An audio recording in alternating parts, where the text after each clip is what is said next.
sen için hep sordu vicdan.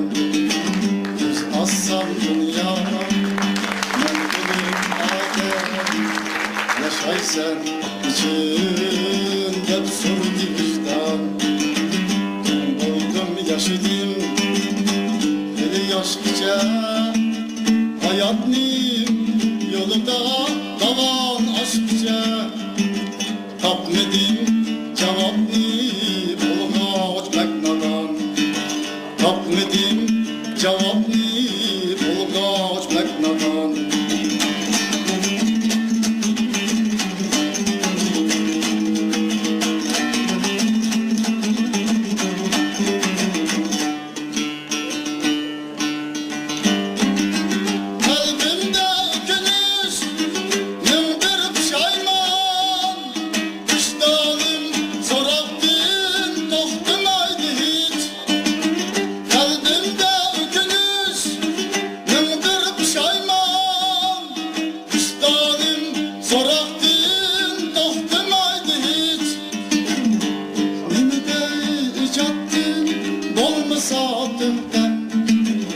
Sardı yüzlerim, yokaldı gülkem.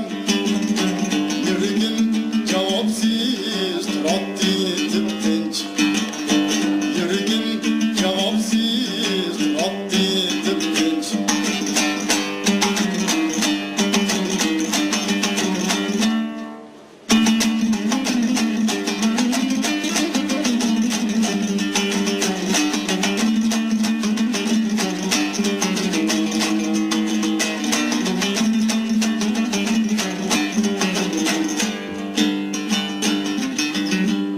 Vicdan, göz içi para, karvanda erişip salmayın cengi at.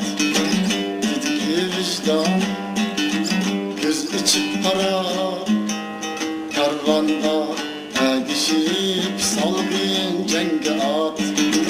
Katlettin uygunup, kaddimdir ıslah, indirdim güreşke.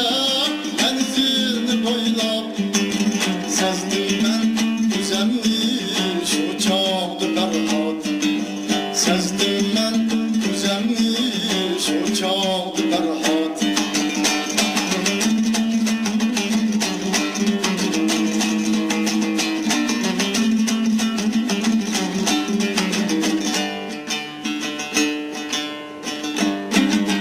Yaşay sen için hep sorusu vicdan.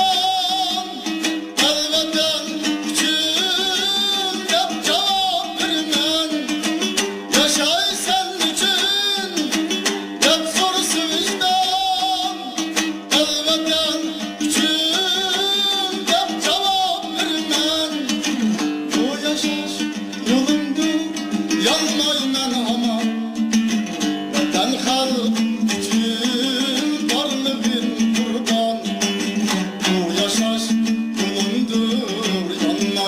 ama,